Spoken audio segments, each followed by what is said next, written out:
As we call home, raised and rooted in Washington. And proud of it. Joyce Taylor and Greg Copeland, King 5 News at 6:30. Watch or stream free. From high-speed engines to high fashion, my next guest is definitely redefining what car culture can look like. Victoria Scott is a journalist, photographer, and author of this new book, We Deserve This, a trans-feminine automotive lookbook. It's part art, part love letter to cars, and all about celebrating identity and joy. Victoria, welcome to New Day. Thank you for having me. Amazing to have you here. This book is about trans women in cars. So why is it called We Deserve This? We Deserve This came about when I was working on it, and I really wanted to highlight my friends who are all in this book. I wanted to highlight them at their best. I wanted to show off how joyous their lives were, how well they had defined themselves through their clothing choices or their cars or some blend of the two. And so I thought it was a work that really uplifted my community, and I thought we deserved it. I love it. The title makes perfect sense. And you feel that cars and fashion are really linked, so explain. Yeah, so my first car, I had an old 80s Supra. And when I first bought it, I was kind of looked at it as a steward of it. I had to be very careful with the modifications I made. I wanted to keep it all bone stock. I didn't want to change the character of the car. And as I got more comfortable with experimenting with my identity, I started to modify the car. I thought how do I want to be perceived with this car when I roll up to a show or a drift event, stuff like that.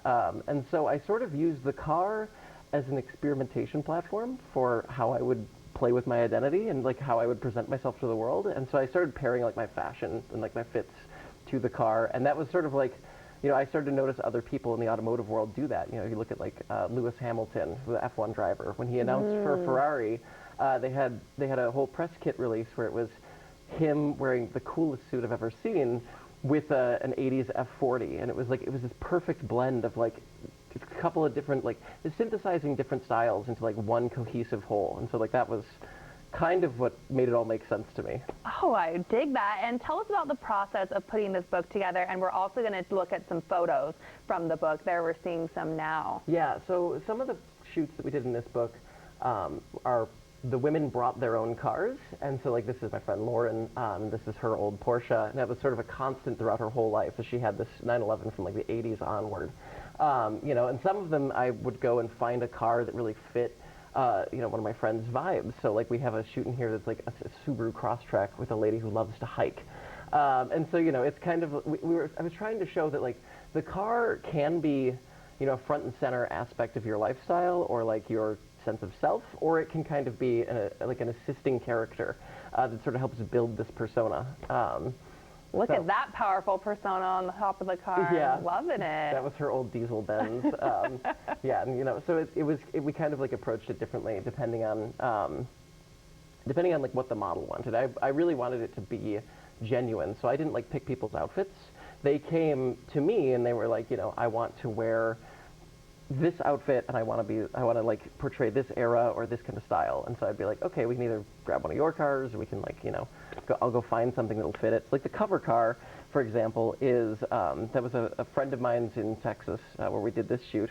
He let me borrow it, and we it's this golden 90s optimistic pop-up headlight, sort of little sports coupe. My friend has this very bright and floral 90s style, and so it was oh, okay, we should do a little fashion shoot around this. And this was actually where the book concept came from, was this original shoot with my friend Claire. And now look at you. And so talk about the importance of this work and how it represents trans women as themselves versus something else. Yeah, when I was first coming out, there was not a lot of media produced for us.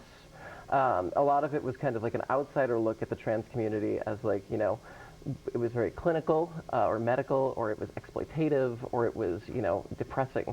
I feel there was very little that I felt was for us as an uplifting work to show that we can be fully realized people. We can have we're beautiful. And so I really wanted something that kind of filled that niche that actually existed to show us that we had futures where we could be beautiful and happy. And so this was kind of my response to a lifetime of only seeing depressing works. Yeah, and what do you hope this book does for the awareness around the trans community? I really want people to realize that we're people like everybody else. We enjoy, I'm a huge car enthusiast, so the automotive angle for this was very near and dear to my heart. But that, we can live happy lives. I want people to realize that, like, part of being able to live a happy life is being able to visualize it and understand that there is a place for people like you. Like, there are states today where this book is getting, like, questionably legal in certain libraries because, it portrays trans people, and that itself, is getting into a, like, dicey legal territory. And so I think it illustrates kind of like the challenge my community faces, which is we have to be able to see ourselves in positions of success or happiness in order to, like, live our futures out. So I think that's kind of the biggest thing I would like people to be aware of. Is, like, we need to have a space to thrive. Absolutely, we all do. And so where can people find the book? They can get it on bookshop.org and order it through their favorite local bookstore. It's at Elliott Bay Books in Capitol Hill, where I live. You can get it at Career Media, which is my publisher's website, and I think it's on Amazon as well. And really quick before we go, what was your favorite book or favorite car in there? Probably Lauren's Porsche 911, just because it was like she had raced it for years. It had like a roll cage, it had a fully built motor. She drove it. It was very fun. It was very invigorating and memorable. Wow, this was amazing chat. Thank you so much, and congrats on the book. Thank you so much. Yes, and just a reminder, Victoria is holding an author event tonight, Monday, September 8th at 7 p.m. at the Elliott Bay Book Company. And after the break, I'm making shrimp spring rolls with YouTube foodie Feed the Pudge, so stick with us.